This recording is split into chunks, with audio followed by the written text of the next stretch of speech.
Hi everyone. Hello, how are you?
Oh, wow!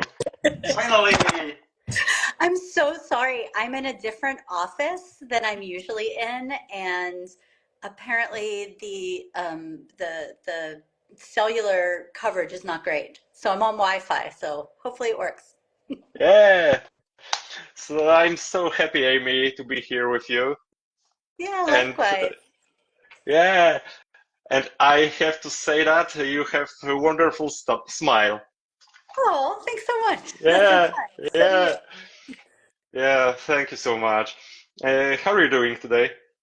I'm doing well.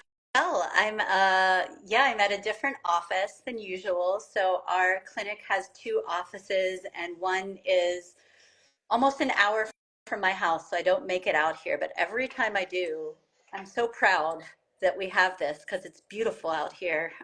So it's great that we've expanded. Um, how's your day going?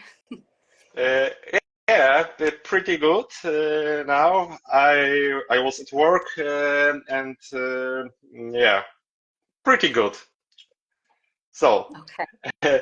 I'm so happy that we can speak together actual about so important topic to me and to many OCD sufferers because there is I think there is a big problem when people start their journey or want to change something in their lives and Yeah. don't know where to start, where to find the right therapist. Mm, there is the problem in many countries to find the right one therapist, but also people don't know where to looking for therapist and what is really important when they want to find the right one.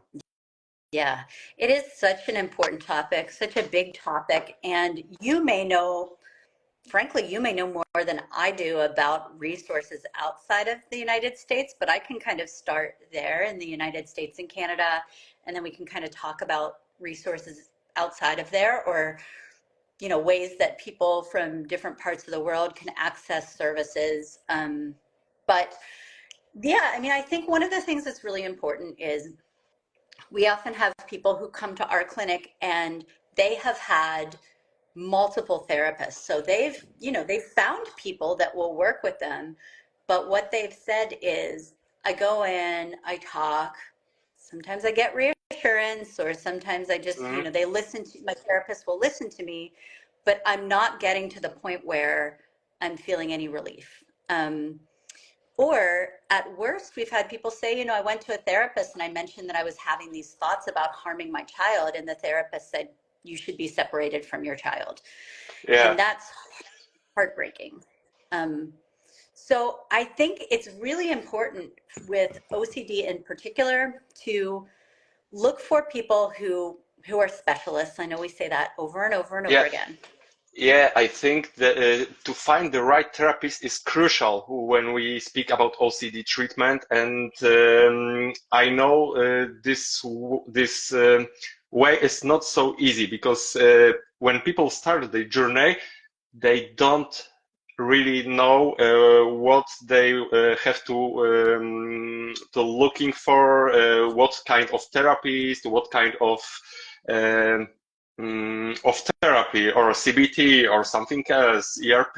There is so many kind of therapies, and they don't know where to look this. And in Poland especially, and in other countries where people of course people speak English here, but there are so many people who don't understand English. And if I know my friends who have OCD, I just tell them go to IOCDF site or something like that, or check the therapist from the US. But here in Poland, it's also important to speak out loud about this, because people go to the first therapist and stay for a long time in really bad therapy, and make no steps forward, and Right, then right. wondering what's wrong with me.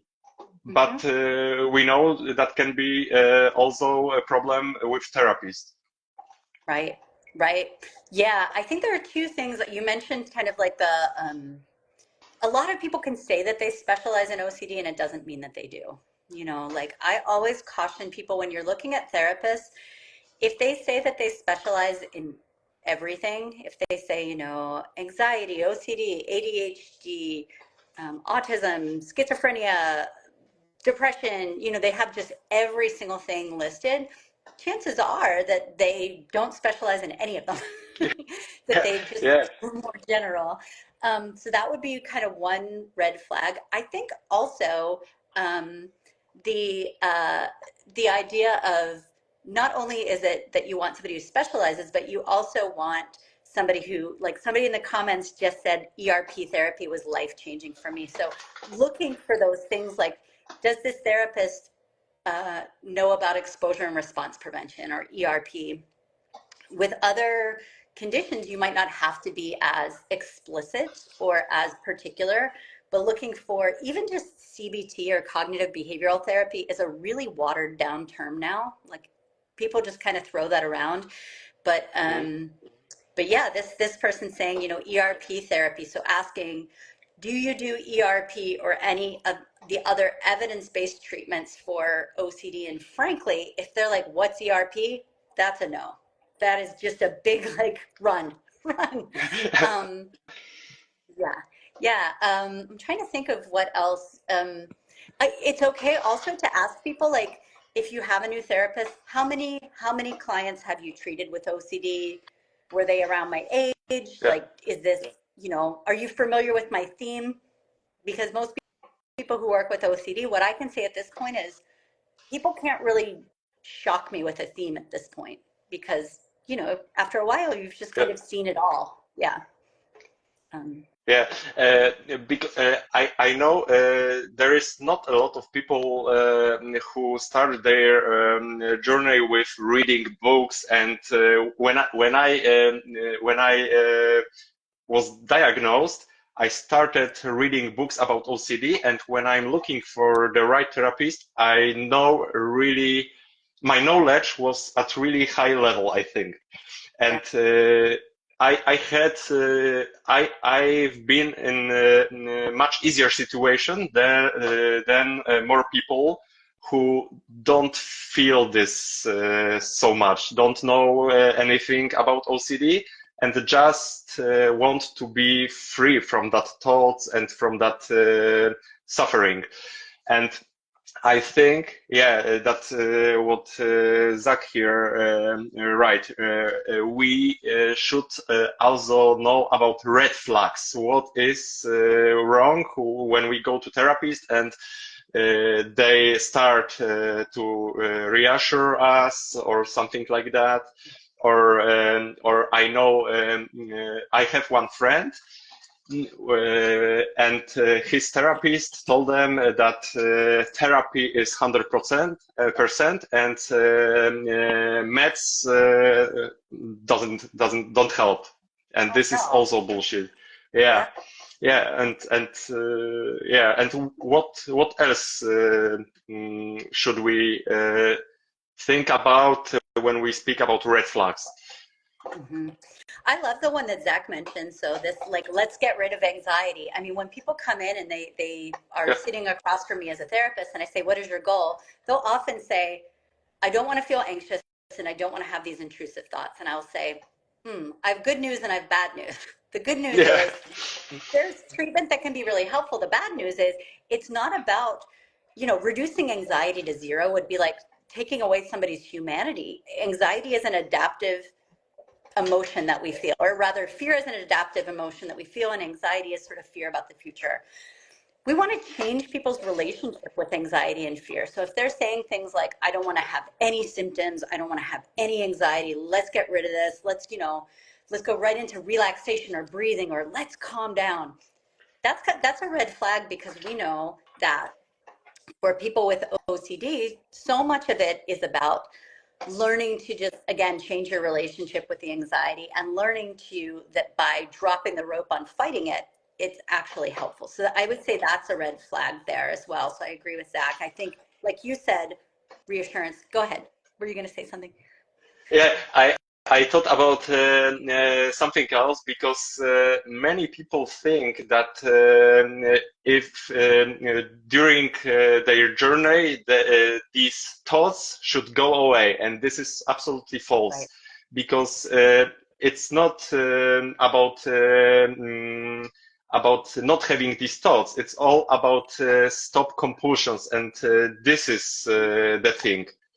And people, for example, people are 2 3 years in therapy, and they they tell us, yeah, but we still have these thoughts. We didn't make step forward, and this is not the point. Right. I think yeah, that's a great point. Yeah, it's not about the thoughts themselves. Again, it's about what you do when the thoughts come up. And if your tendency as somebody with OCD is to do compulsions, as it is for all of us who have experienced OCD, we did it because we felt it worked. And it did work, sort of like um, short term. But over time, just learning, like, that's not the goal, isn't to get rid of them. I think too, like, somebody not really giving homework or not really giving anything for you to do outside of session, because the way I see it, you Mhm. spend, what, 50 minutes, 45 minutes with somebody once a week in therapy, maybe more if you're doing more intensive work.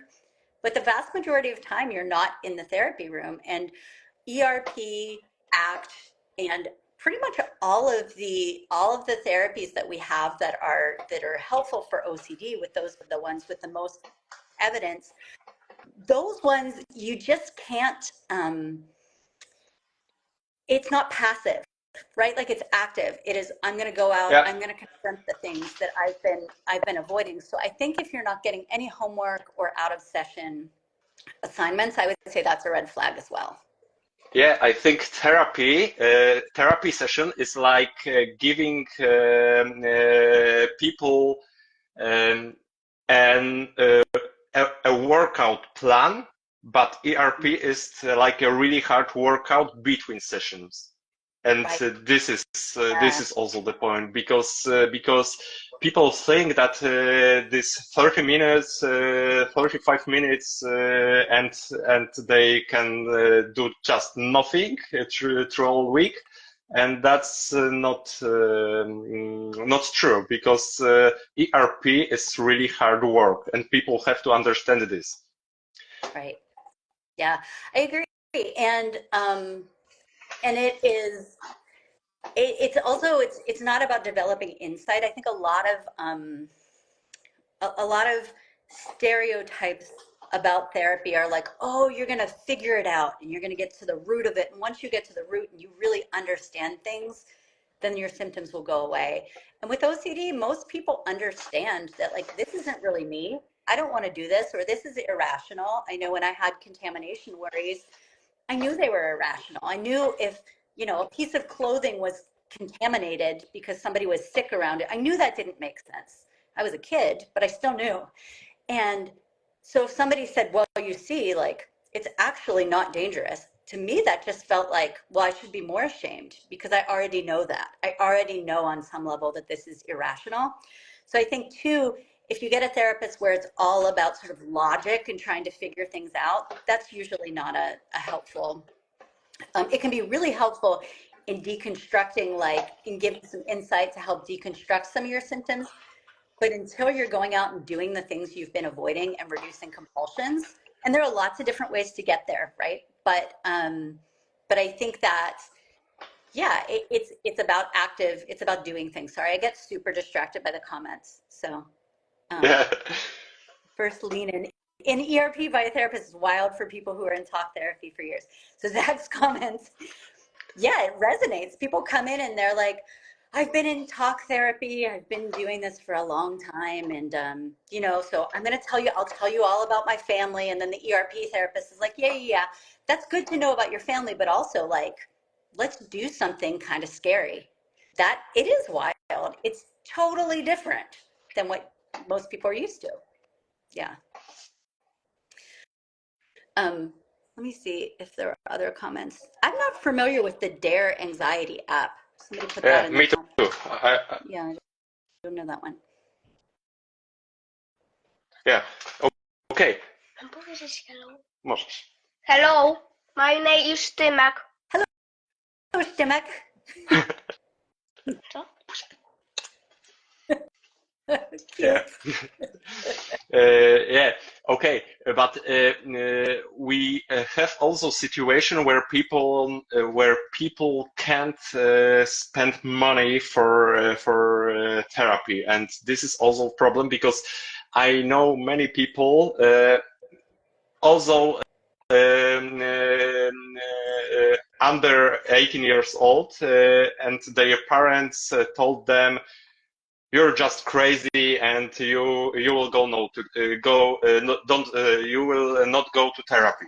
And question is where those people should start looking for help when they really know that something is wrong with their behavior, with OCD or something, because I know that there are so many support groups. For example, on Facebook or on Instagram, but I also know that these groups can be really dangerous for those people, because on these groups we can find reassurance, we can find really bad advices, and where can we start when we can't have when we don't have access to the really good therapy center like yours, or something evidence-based? Yeah, great question. I think that there are a couple of things. So your approach, what you did with getting, finding books by experts and things like that and starting there is one way. It's hard, right? It's hard to kind of do it on your own, but there are certainly, how did you find which books were good? It's so hard because when I start my journey and I start reading books, I was reading about subtypes of OCD, harm OCD, POCD, or something like that, and I thought, oh my gosh, I had this team. Also, I had also this team, or I can have also those thoughts or something like that. But I want to really know with what is OCD and how can I live with that without engaging with intrusive thoughts. So I start googling it, and I start from the really good book from John Hershfield. Yeah. And that was game changer for me. When I started reading this book, started reading about mindfulness, John Kabat-Zinn, and this was a really good starting point to make a really huge step forward, I think. Yeah, yeah. John Hirschfield is one of the main people that I recommend. I think all of his books are great, and they all have enough information at the beginning to kind of give you a little bit of an intro. I mean, after a while, like when I wrote a book as well, and they all tell you like you have to put the introductory information at the beginning, because you never know if the person who's picking up your book has, Yeah. this might be the first book that they have. So I think his books are great. I think Freedom from OCD by Jonathan Grayson is another one that a lot of people are find quite helpful. And then apart from that, Kimberly Quinlan, who's on Instagram, Your Anxiety Toolkit, I know that she has some lower cost kind of courses and things like that that anybody around the world can take. They have kind of teaching materials and things like that. Also, Natasha Daniels, and I can't remember who she is on Instagram or what her handle is. It might be like AT Parenting, but she has a lot about like OCD and kids. Yeah, And she has, yeah, I know her, and yeah, and I think it's much easier to find books about OCD in English because John Hirschfield book is also in Polish, so this was easier to get what's going on there. But I think we can also find many books in libraries or something. You really don't have to spend much of money for that. You can just go to library, ask for books. I think John Hirschfield is so popular in Poland too, and we can start from this point. yeah. Yeah, and you can also, I don't know if it's like this in Poland or if it's like this, in other countries, but I know one of the things that I did when I moved to Nashville is I'm a big fan of libraries. I go to the public library like every 2 weeks. I'm a big nerd. I have like a huge stack of books, and then I just go and read. And I know here, you can request that your library carry certain things. So if you know there's a good book that's translated to Polish, although I guess it's good to just support the author as well. I know like for our clinic, every now and again, if we have somebody who's let's say we're working with a child and they speak English because they've been in this country, but then parents don't speak English, or there's other family members. There are services where you can have like a translator come in or things like that. So I'm trying to think of other ways to make things more accessible. There's also an app called Tarjimly. Have you ever used that? No, I didn't. It's Tarjimly. It's Tarjimly,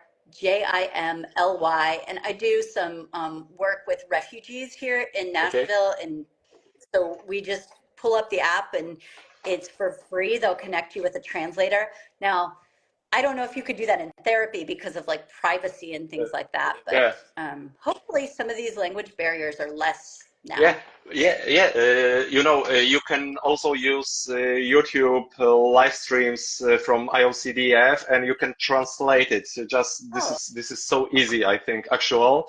And there is an option where, for example, where we make now our live stream, I can put Polish subtitles there and put it on YouTube, and people from Poland can totally understand this. This is automatic subtitles, so it's a lot of mistakes there, but that's really good for people. Okay, you can show this. Yeah, my son. Wow. Nie może powiedzieć po możesz. Okay, this is for mommy. Oh, okay, no one will tell. Yeah. Okay, and I think reading books or use YouTube channels or Instagram accounts like IOCDF, it's a really good point. But we also have to be aware of, for example, ChatGPT or something like that, because people start looking help there. And I'm really scared of that, because people ask ChatGPT, what can I do when I have such a thoughts? And yeah, and I know also there was one book wrote with use from AI about OCD, Okay. and this is absolutely terrible. I agree. I agree. I think as both, oh, we could talk a lot about AI. I have so many reservations as a creative person and as a somebody who values sort of human connection. I think there's obviously a time and a place for it. I was going to say too, for some people that work with me, I begin to see that, and this is not what we're talking about, but just I begin to see some people start to use resources, videos, workbooks, etc., compulsively, or Yeah, chat GPT, where it's like, okay, I'm anxious. Let me just go back and reread that chapter. We really want to think about the difference between information seeking and between information seeking and reassurance seeking. So if it's something that you already know but you just feel anxious, going back and looking at it again, that's probably not going to be good for your OCD, right? Because you'll feel that little bit of relief and then you'll want to do it again yeah, and again and again. But information seeking is great. I think information seeking, yeah, that initial, yeah, knowing is yeah. wonderful. It's great, but I also have to be aware of that because when I started reading books, I want more and more and more knowledge, and I was at that point where I said stop. This is enough. And I'm not therapist. I don't have to know everything about OCD, about treatment. I just want to be free from compulsions, Hmm. and people should also be aware of that because everything what we're doing can be compulsive. Right, right. Yeah, and not only dropping those compulsions, which take up a lot of mental energy and a lot of physical energy, but also then once you stop doing as many of those, getting back to the things that are really important. I just think it's so cool that your kiddo is coming in and saying, like, your kid's coming in and saying hi and showing things like it shows me that, like, that's just family is a value that you have. And that is, I think sometimes OCD can be like very rigid and perfectionistic and like, go away. Like now Yeah, is this yeah, time. It's just really, I think it helps people to rediscover who they are because when you peel away all of OCD's rules, you really get to decide like what you want, who you want to be, how you want to act, and that can be scary. But I think again, a good therapist is going to help you not only reduce OCD symptoms, but also clarify, okay, what do you want to do with your life now? What do you want to do with yeah, your time? absolutely. Yeah, Yeah, badass OCD advocate over here just raising awareness. Like that's so cool. Yeah. yeah, and I think also about because we have so many options like individual therapy and group therapy, online therapy, and we can find the therapy in the place where we live in. So this is also the good point because where people have no money for therapists, we can find the support groups, also here in Poland, or we can join uh, in so many groups in IOCDF and go for a IOCDF OCD walk or something like that, and start this journey with other people. It really helps. It does. And I think knowing other people who have been through similar things is it's kind of like any other resource. It's great to connect, and you want to make sure you're connecting with people who understand too, like, hey, we're going to hold each other accountable with compulsions. And so, if you ask me something and I think it's your OCD asking me, I'm going to be like, I'm not answering that.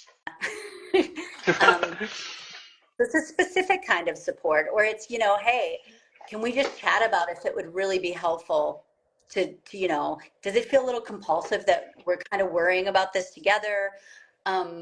it's a really unique kind of friendship, I think. The people I know Yep. with OCD, we are just so open with each other about like, yeah, this might be my OCD, but help me understand, like, should I do this or not? Oh no, that seems like a compulsion. I mean, Yeah. not that people have to, not Yeah. that friends have to be your therapist, but they can Yeah, help. and people when they start their therapy, and therapist said, I don't give you the answer because this is reassurance, and people can think, oh, this therapist is not for me because they not help me or something like that. And the really important thing is to educate people to speak out loud about this, because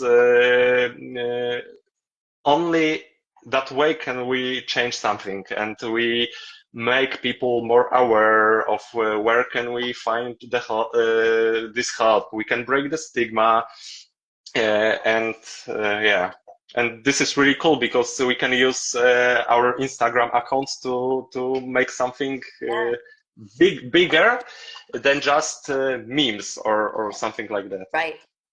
right. Yeah, to really connect people. Um, this person from the Connect for OCD said Canada is very heavy trauma focused, and a lot of let's look at your childhood experience to see what triggered anxiety and OCD. There is interesting information about the intersection of trauma and OCD. They can co-occur, but I think what this person is talking about is this, a lot of therapists, and this is maybe another red flag, if they hear OCD and they say, okay, there was something traumatic that happened. You know, when did your symptoms start? I was 7. Okay, well, what happened when you were 7? What was going on? That's a little bit of a red flag, right? Because that's not, that's guiding the clients to think that OCD is a trauma-based disorder, as opposed to Yep. thinking, hey, OCD is something that our brains, some brains have more of a um, likelihood or propensity to show OCD, and then certainly if there's trauma that can make it Yeah. happen, you know, more quickly. But if somebody's really rooting around for trauma, it's not a good Yeah. therapist. Yeah, Yeah, OCD is much more complicated, and I know that is something wrong in our brains, but also what's happened in our life can impact. Yeah, we have to remember that OCD is not only, it's not just trauma based disorder. Yeah, but in my case, I I had in my childhood really hard trauma, but I think it's not the point, because everything started in my childhood, and then I have almost 15 years without so hard compulsions. hmm yeah, yeah. It's just, it's more of a conversation and less of an assumption Yeah, that it's like, oh, it must be trauma. Yeah. yeah. Um, There is so many individuals, and every situation. The really good therapist should see the situation from and think about this one person, not in general. Yeah, right. Yeah, exactly. It's very individual. Even though OCD has commonalities across different themes and across different age groups and different people, it's so important for somebody to be seen as an individual and as more than yeah, just their, yeah, yeah. I was suffering also from eating disorder in the same time with OCD, and the other one can suffer from OCD and, for example, borderline or something like that. right. Yeah, that's true. Yeah, OCD is tends not to only happen by itself, especially the longer you've had OCD, the more likely it is that you'll have something else kind of come on board. We know about 80% of people with OCD also have depression or have had depressive episodes, um, which frankly seems a little low for me, because it's almost like everybody I know who's had OCD has experienced depression, because especially if you don't know what it is for a while, you feel like you should isolate yourself or you feel different. Um, yeah. should we answer this question, or is it okay if I answer the question, what's your favorite thing about being an OCD therapist? Is that okay to answer? Okay, I'll go ahead. I'll answer that comment. Also, how long does this last? Do you do this for an hour? How long are we talking? 35 minutes right now. Okay. Yeah. But if you have to go, you let me know. No, we have time. Okay. So I think also really important thing is relationship between sufferer and therapist, and this is also the good point where we want to find the right one, because I think I have to feel this connection and I have to feel safe, and I want to really trust my therapist. And in my case, I know that I can tell my therapist just everything, and I feel safe and I feel understood. And this is this feeling is something amazing. Yeah. And I think this is really important in therapy. Mm-hmm. Because if you don't feel comfortable with your therapist, or you don't to tell your therapist what are you struggling with or something like that, that not helps. Right. Yeah, because they don't have all the information. They don't have all the data, the information. They can't help you. There might be some hidden compulsions or hidden fears that, but it is up to the therapist. And that is one of my favorite things about being a therapist, is trying to create an environment where people feel safe and seen, and where there's a lot of consent. I'm not here to say I'm the expert, do this, that, and the other. Like, you got to do it, and you got to do it right now. It's about collaboration. I want I want I want people to be able to feel like they have. OCD can take away your sense of like agency, or like I'm in charge of myself. It can feel like OCD is in charge. So I want to give the reins back to my clients and say, like, hey, you're in charge. I'm going to challenge you, but I think you can handle it, and let's do this together. And you need to have trust before you can do that. Yeah. I have to say that I have few therapy sessions where I was ruminating during the session, and I didn't tell about this to my therapist. I'm so sorry, but sometimes that's happened. Yeah, it does happen, and sometimes it's okay. I've had clients who call me or send me an email 2 days later, and they say, I wasn't entirely honest, but here's really what happened. Or when I told you that I Yeah. stopped doing this ritual, actually I didn't stop doing it. I just wanted you to be proud of me, or something like that. And then we can work through it, and I can say, well, I'm proud of you for being honest, because and I'm not disappointed. We're just working through this together. I think sometimes that can happen because a lot of people with OCD are also people pleasers. And so people come in and they want to be like the perfect client. And like, I know I'm not, I tell people I'm not the perfect therapist. Tell me if I misunderstand you, or if I'm doing something that's unhelpful. I'm human, and this is a relationship where we can be honest with each other. Yeah. Yeah. I think that's important. Absolutely agree. This is the most important thing for me. This connection between me and therapist, because this changed a lot in recovery journey, in this situation, how I feel when I'm doing therapy session. Mm-hmm. Yeah. And I think it's sometimes that means it can go a little bit slower at first. Like if I see somebody who has a lot of shame, then I know that maybe it's going to take a little bit longer to get them to open up. And it's going to be a little bit longer to really get at some of the content maybe, and just saying like, hey, as long as we're on the same roadmap, we have the same goals, I'm willing to take this at your pace. And I'm always going to push a little bit. Like I'm always, the I do a lot of work with kids too, and I'm like, well, I'll try to make it fun. I'll try to make it a game, but it's gonna be hard work. And then we talk about like anything Yeah, that's worthwhile is gonna be hard work, right? Anything. Um, so yeah, I'm just reading this yeah, comment. yeah. People displeaser. Nice.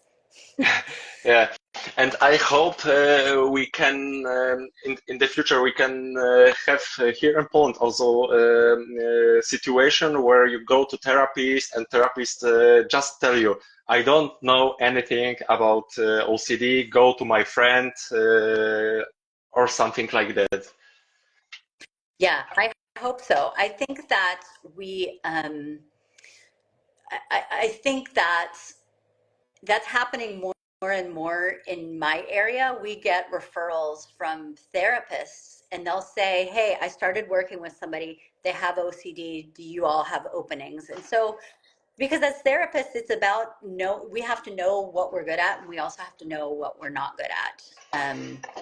But yeah, here's somebody who wants someone to someone who speaks Polish. You probably know better about how to find a therapist who speaks Polish than I do.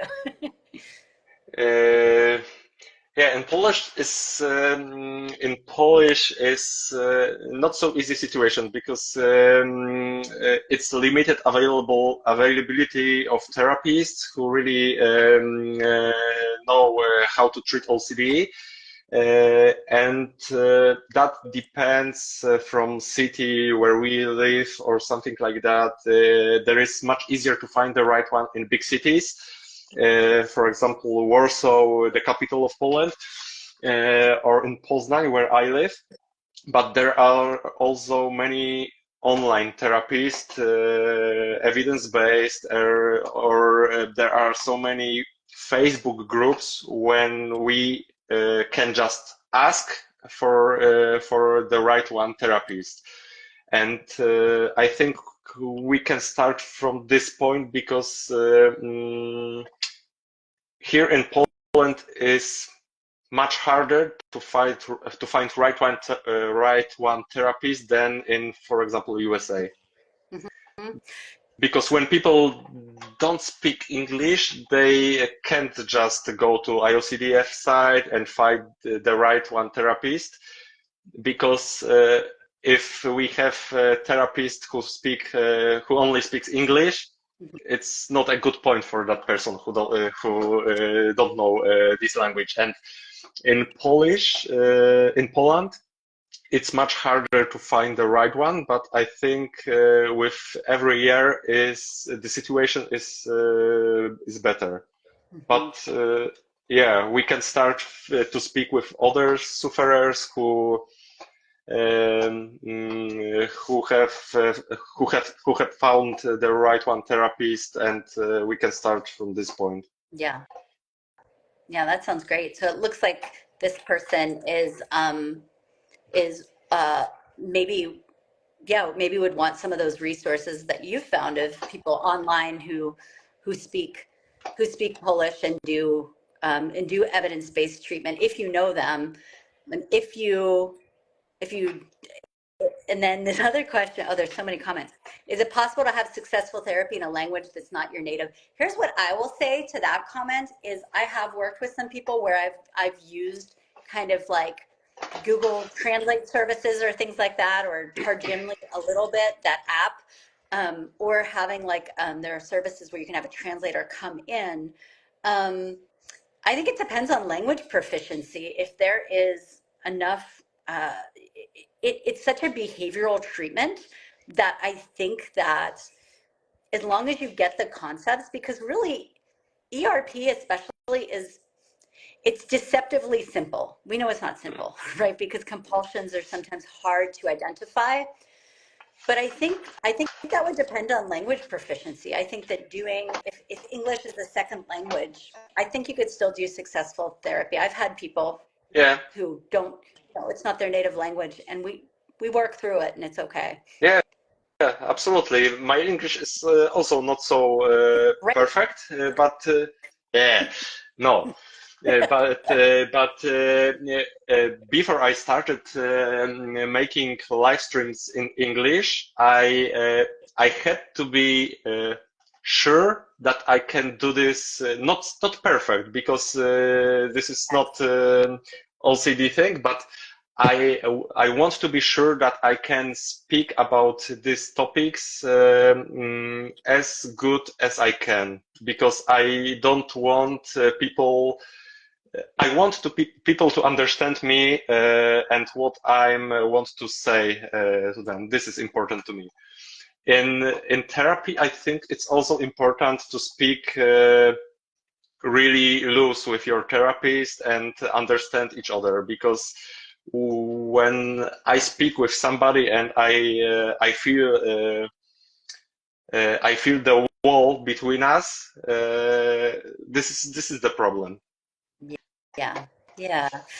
I think too, I don't know, it's important for therapists to also meet people Yeah, halfway. And if I'm not saying like go learn Polish, everybody, yeah, but like if you have a client who speaks a different language, and there's so many free language learning resources and things like that, um, that, yeah, I think it's so much of it is, yes, it's about language, but it's also about warmth and care and safety and some things that I think, I don't want to sound corny and say they transcend language, but I sort of think they do. And I agree with this comment that it's really impressive that you're brave enough to speak a foreign language here.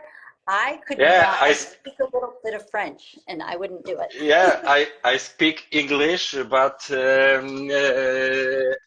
didn't understand anything what Amy told during this live stream.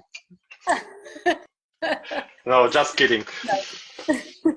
Yeah, Yeah, just yeah, yeah, but this is also game changers for me. When I started with my Instagram account, and I met so many people, and just started speaking English and speaking with many therapists.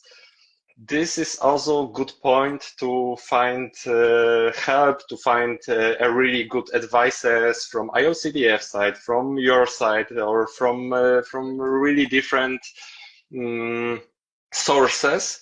But we have still be aware of that this is Instagram, this is social media, and behind these accounts can be someone with no education, with just someone who just wants to take your money or something like that.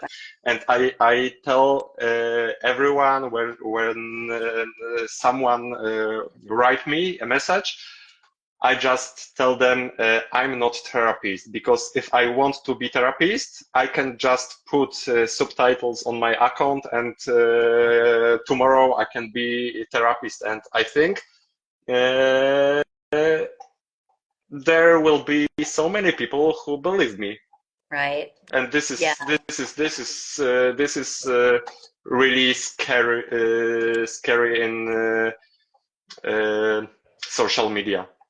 yeah. It's dangerous. It's people are It's misrepresenting dangerous. themselves. Yeah, they're misrepresenting themselves, and especially like you said, people who are sort of doing it for money, or like, hey, you have to pay me this much for my special, there are things that's okay. Like there are wonderful therapists who are offering wonderful resources, and Yeah, they're not all absolutely. free, and I understand that. And be wary of people who, this is another red flag, people who overpromise. 100% no OCD, Yeah, like 5 weeks with yeah, me and it's gone. yeah, No. yeah. Anxiety is gone, and you will Yeah. be a really happy person till the end of your life. Yeah. Yeah, And then and this then if is it doesn't work, you did it wrong. Like it's really, yeah, it's really very, very dangerous. So I think like talking to each other too, once you have people you trust in the OCD community. I've had people reach out through Instagram or just reach out to our clinic, or some of my clients say, hey, I started following this person on social media, or oh, I was interested and I looked up this podcast. Do you know anything about this person? And I might look up the podcast and say, well, I know they're not a therapist. So, Yeah. you know, So that's fine. when I had when I was few weeks ago on Polish television and I was speaking about OCD, they want me to be there alone, and I said no, I need specialists there, because when I was speaking about OCD as sufferer, uh, I can tell something wrong. I'm not therapist. I have no education. And I tell them I need psychiatrist or educated therapist to speak about OCD in public on public television, and this is also really important to have something, to have someone on your side who have a really good education. Yeah, I agree. I agree. And I think too, with educating the public too, there's this sense of like, we want to make sure that this is really, they're credible sources, because anybody can have an Instagram account or anyone can have a Mm, presence where they're putting out a lot of information. And if we don't look at the credibility, if we don't, then yeah, fewer people are going to listen, and the information's not going to be the same. Now, you as somebody with lived experience also has a perspective that's really important for people to hear. So I like the idea of it being both someone with lived yeah, experience and a professional. And sometimes yeah. a lot of us are both of those things at once. So, Yeah, yeah. and when people are so overwhelmed they are struggling so much, they want to find help as fast as possible, and for example as cheap as possible, and they're googling on Instagram, on social media, and they don't thinking about consequences of that, that their decisions Right. could be wrong. Yeah, that's a good point. I think that's a good point, because some people, when they're very vulnerable, they are Mm, less likely to consider credibility or training. So that's a great point. Yeah. yeah. So I think so if anyone have question for us, just ask. We can answer that. We have few minutes, and yeah, I'm so happy we can speak about this, because this is really important when we start our we when we want to make something for us, when we want to fight with OCD, and there are so many people who are alone and don't want to what to do, and yeah, I'm so Yeah, and you've grateful done, to be here. yeah, me too. And you've done such great work with getting all of these lives going and centering a lot of people's voices, addressing some really important questions. I have a question for you. What do you, are you coming to Chicago, or still not sure? Uh, that that depends, because I told about this my wife, and she told me, sure, you can go, but she doesn't want I spend money for that. Yeah, And I start with fundraiser. I know there is few months for that. I really want to go there, yeah, but yeah, we will see. yeah. Uh, it's very different, obviously, for you to come all the way to Chicago. Yeah, Nashville is about an 8-hour drive, so I'm just going to get in the car and yeah, go. yeah, yeah.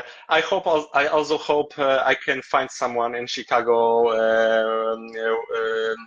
who can host me, and I Yeah, can yeah, accommodate there. I think this is not the problem. but the flight Yeah. are so expensive.